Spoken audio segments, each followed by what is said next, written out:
E sejam todos muito bem-vindos a mais um vídeo aqui do canal da Stack. E como vocês podem ver, estou aqui com o Note 4 conectado à TV, também da Samsung, utilizando a técnica do Screen Mirror. Eu estou aqui com Angry Birds 2. Mas espera aí, eu vou fazer a análise do jogo aqui do Angry Birds 2. Eu não tinha dito pra vocês que eu não faria uma análise de um game que todo mundo já fez, que não seria tão interessante e relevante pra vocês. Então o que está acontecendo?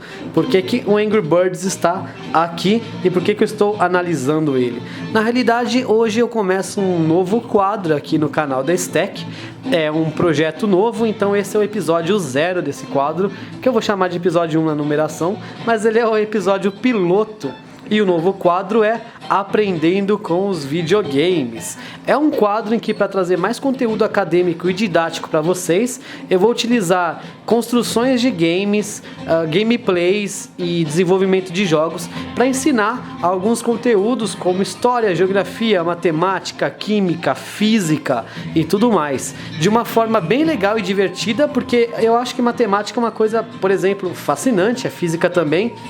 Talvez muitas pessoas tenham preconceito contra a matéria, porque ou não foi apresentado de uma forma tão interessante no colégio, ou não teve um estímulo adequado, sei lá. A pessoa parece que tem trauma da matemática, como se uma prova de matemática fosse o fim do mundo. Talvez por um excesso de cobrança ou uma falta de estímulo mesmo. Então eu estou aqui para apresentar para vocês esse conteúdo de uma forma diferente, mais divertida e inovadora. Afinal, a matemática, por exemplo, faz parte do universo e da vida, principalmente como eu falei naquele vídeo da sequência de Fibonacci. Eu vou deixar aqui o link na descrição. Estou utilizando o Angry Birds 2 porque hoje eu vou ensinar para vocês alguns conceitos de física, não extremamente detalhados, aplicando todas as fórmulas e tudo mais, mas a parte teórica, assim, conceitual, para vocês entenderem a existência, porque não vem muito ao caso ficar debulhando várias equações aqui. Se vocês quiserem, eu até posso para frente fazer uma série mais avançada resolvendo equações, porém hoje vai ser mais um estudo de caso aqui com o game do Angry Birds. Para as outras matérias eu utilizarei outros tipos de jogos. Estou utilizando o Screen Mirror porque fica mais fácil vocês verem na tela as explicações do que eu ficar aqui com esse celular refletindo luz e tudo mais. Então é isso aí, mas afinal, como que esse quadro vai ser? Vamos entender agora depois da nossa abertura. Estou usando o Angry Birds 2 e não o primeiro, talvez eu mude no meio da explicação pro primeiro, porque eu tenho vidas limitadas nesse aqui, porque são cards que eu posso perder, mas eu estou usando o 2 que é mais recente. Para quem não conhece também, dá uma olhada, conhecer, nada impede que durante a explicação apareça algo relevante para ser analisado no game, né? Que eu posso fazer uma análise técnica. Só adiantando algumas coisas da análise técnica, esse game está muito mais bonito que as versões anteriores do Angry Birds.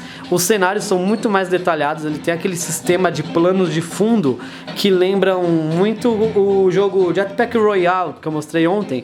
E eu falei que isso lembra uma técnica Mode 7 utilizada nos jogos de Super Nintendo.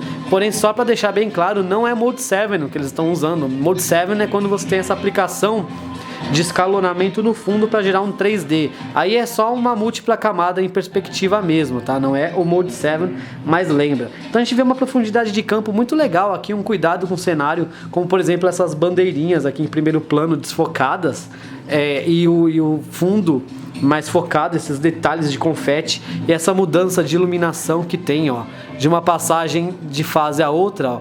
É uma mudança gradual, ó, é um dissolve bem, e você poder controlar aqui na mão. As fases também são muito bonitas, toda essa nova iluminação, esses fogs, reflexos, luzes, mini detalhes, animação de sprite, qualidade de desenho e áudio são muito melhores. Essas são as considerações que eu faço então do Angry Birds 2. Eu não gostei muito do sistema de cards, porque ele limita um pouco, fica aquela cara de microtransação escondida, porque você tem um limite de erros, depois tem que esperar um tempo, enfim. Mas é isso aí, a ideia do vídeo não é analisar o jogo, é analisar o conteúdo, mas eu já me adiantei e me antecipei aqui para ter um pouquinho mais ainda de conteúdo acadêmico aqui para vocês. Então é isso aí, roda a vinheta e vamos começar. Eu vou para a primeira fase.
Muito bem, meus amigos, estamos aqui na primeira fase. Eu vou jogar nela para não perder, porque o intuito não é vencer o game, mas explicar alguns conceitos físicos.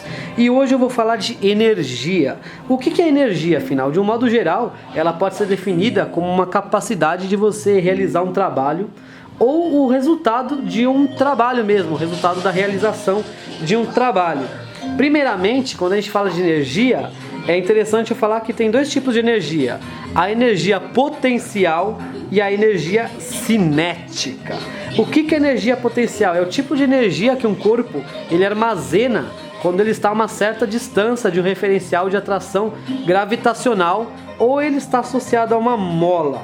A gente tem dois tipos de energia potencial. A primeira é a gravitacional, em que, decorrentemente de um campo gravitacional próximo da superfície terrestre, os objetos eles tendem a cair em direção ao centro da Terra, porque eles são atraídos por essa força gravitacional, né?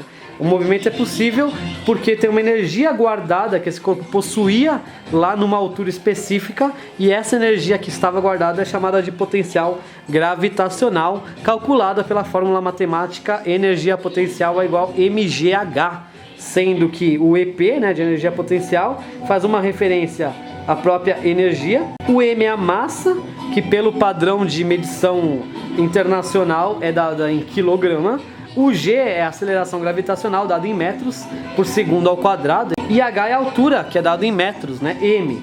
Porém, não é a energia potencial gravitacional que eu vou mostrar aqui primeiramente para vocês.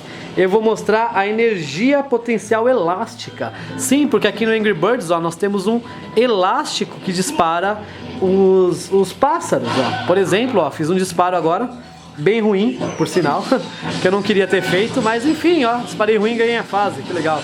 Mas enfim, o que é energia potencial elástica? Quando você estica ou comprime uma mola ou um elástico, nesse caso então é um elástico, a gente sabe que quando você soltar esse elástico, tem uma tendência dele retomar a posição natural, que é a posição original. E essa tendência que ele tem de retomar a posição ou formato original é porque tem uma energia que fica armazenada nessa mola, nesse elástico, à medida que ela é esticada ou comprimida. E isso é energia potencial elástica. E eu vou demonstrar melhor ela aqui para vocês. Ou seja, essa energia potencial elástica, ela é associada à deformação de um corpo e ela é calculada pela equação energia potencial elástica é igual a K multiplicado por x ao quadrado sobre 2. O que é esse K? Representa a constante elástica da mola ou do elástico em si, e o x é a deformação que é sofrida. Então essa constância elástica e a deformação, por exemplo, essa é a posição inicial do elástico e aqui eu tenho uma área de deformação, isso é o x. O K é a constante elástica que depende das propriedades do material em si. Então se você pegar a constante elástica, multiplicar por essa deformação ao quadrado e dividir por 2, você vai ter essa energia potencial elástica. Então é essa energia potencial, ó, que fica armazenada e que vai fazer o disparo. Depois da energia potencial, que é esse disparo que eu mostrei aqui para vocês, a gente vai ter uma outra coisa que chama energia cinética.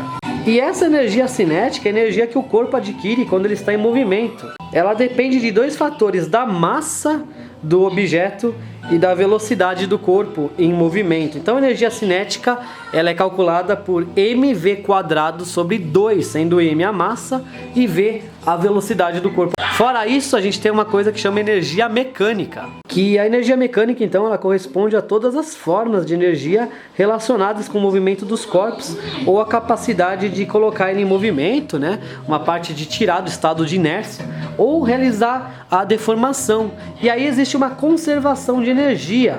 No movimento, essa energia só se transforma, porque a energia mecânica é a soma da energia potencial com a energia cinética.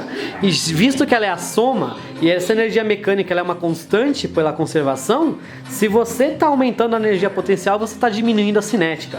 Por exemplo, vamos agora a explicação utilizando o jogo. Eu vou até dar um zoom aqui no elástico para vocês verem o que eu estou falando. Eu tenho um pássaro. Por enquanto ele está inerte, ele está parado. Ele só estaria sofrendo uma ação gravitacional que está puxando ele para baixo, por exemplo, a 10 metros por segundo ao quadrado, né? Que é o G aqui da Terra, né? Esse pássaro, ele tem um peso. Peso é o que? É a massa dele multiplicada pela aceleração gravitacional. Então, se esse pássaro ele tem, por exemplo, 2 quilos, você vai multiplicar 2 por 10, aceleração gravitacional, e você vai ter 20 newtons, que é o peso dele. Então, por enquanto, ele está parado, está só sofrendo uma atração gravitacional, mas ele está apoiado num elástico. Então, ele não está caindo. A partir do momento que eu puxar o meu elástico, então, aqui eu tenho acumulado nele uma energia potencial. Eu estou dando um puxão aqui, eu estou fazendo com que ele acumule uma energia específica. Então aqui eu não tenho nada, aqui eu tenho uma energia potencial. Quando eu soltar a energia potencial, ela é como, sei lá, você está carregando, é um charger que você está dando no golpe, você vai carregar um Kamehameha, então você vai acumular energia potencial lá no Kamehameha, na bolinha, e depois vai disparar. Quando eu estou então acumulando energia, meu pássaro está parado, então ele tem uma energia potencial.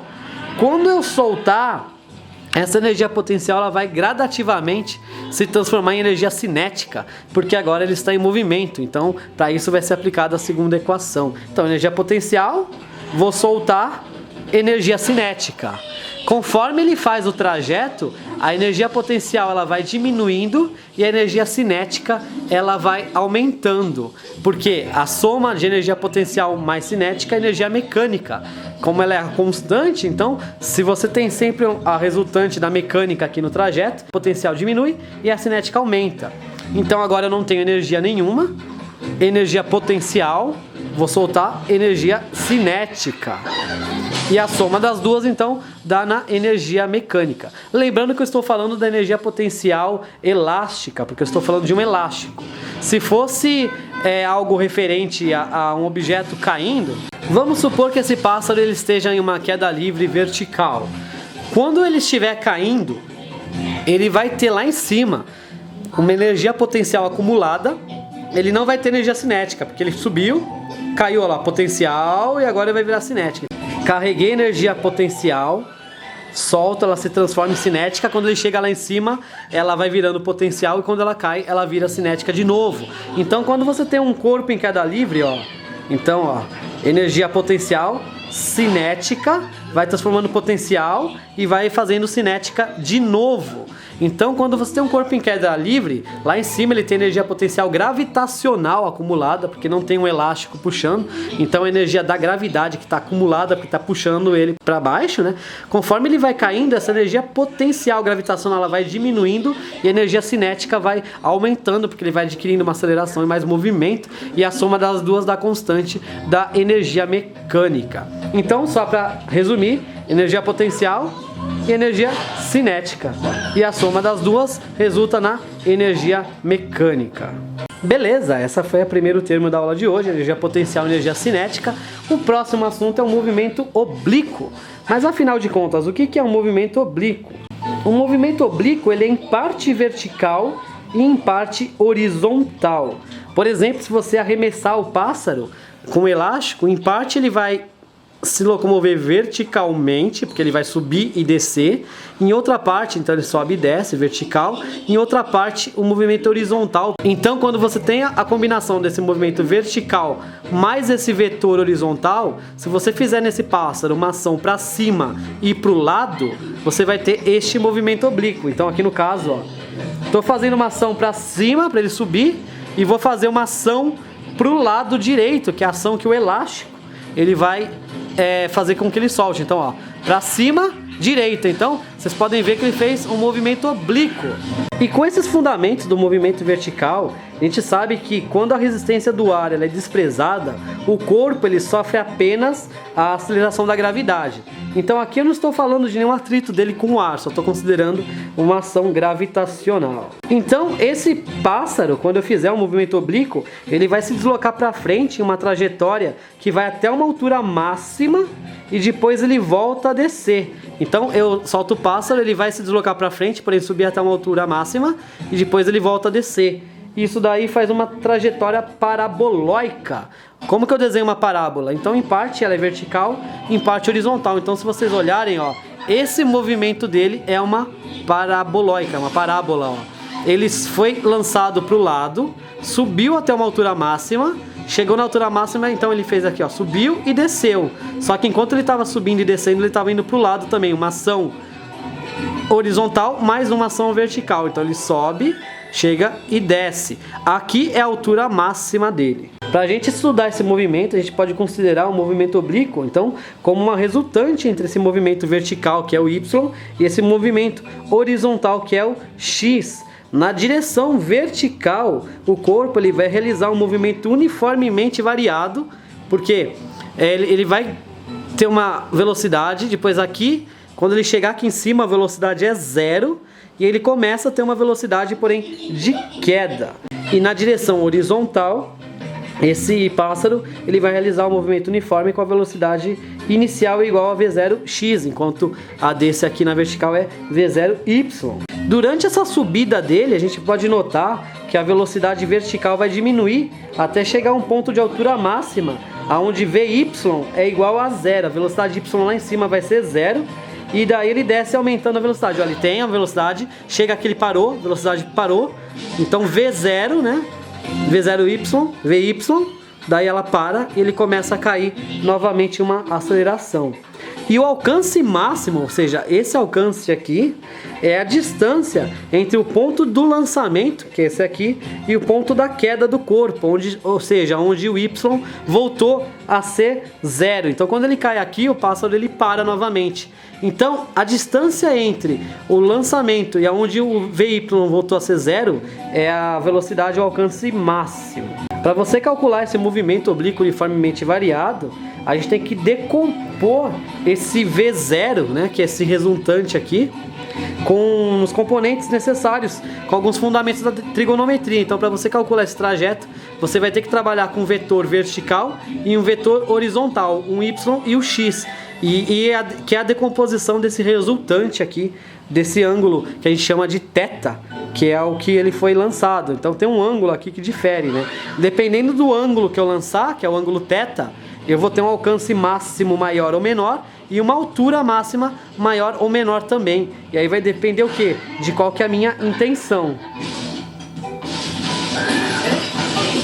E nisso tudo entra então trigonometria, com cálculo de seno, cosseno, Torricelli, entre outras equações, né? Para quem não lembra Torricelli, eu vou deixar aqui a equação famosa desse deslocamento. Então é isso, turma. O que é esse movimento oblíquo? Então, suponha que você está lá andando em um ônibus. Aqui o ônibus está andando e você está em cima dele. Se você jogar uma moeda, então tá aqui o ônibus andando, você tá em cima, você jogou uma moeda para cima. Tecnicamente o ônibus está andando, você jogou a moeda, ela deveria cair atrás de você, porque enquanto ela ficou no ar, o ônibus foi para frente.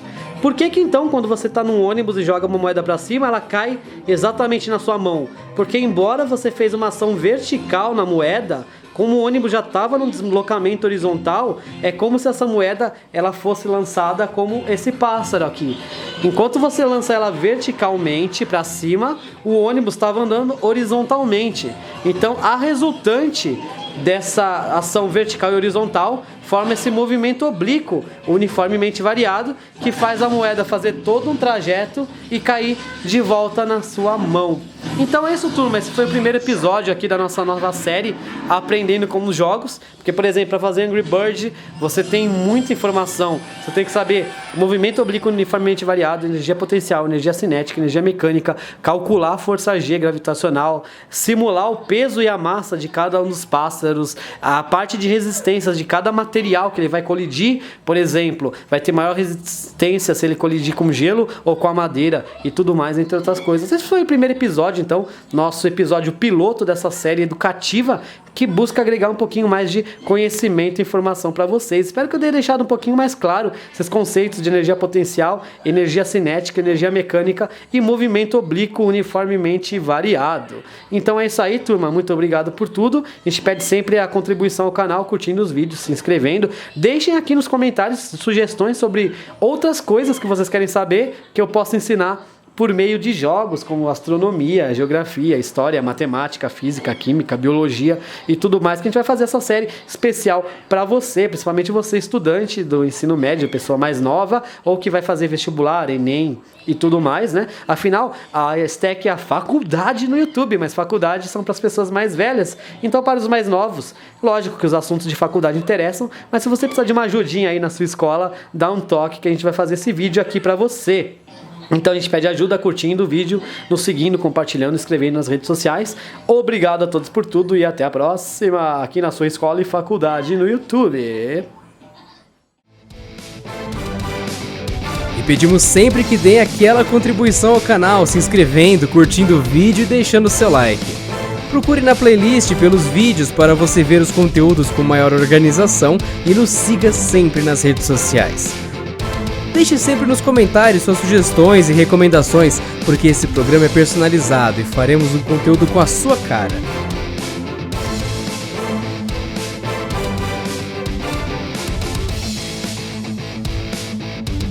Canal da ESTEC, o canal mais diversificado da internet.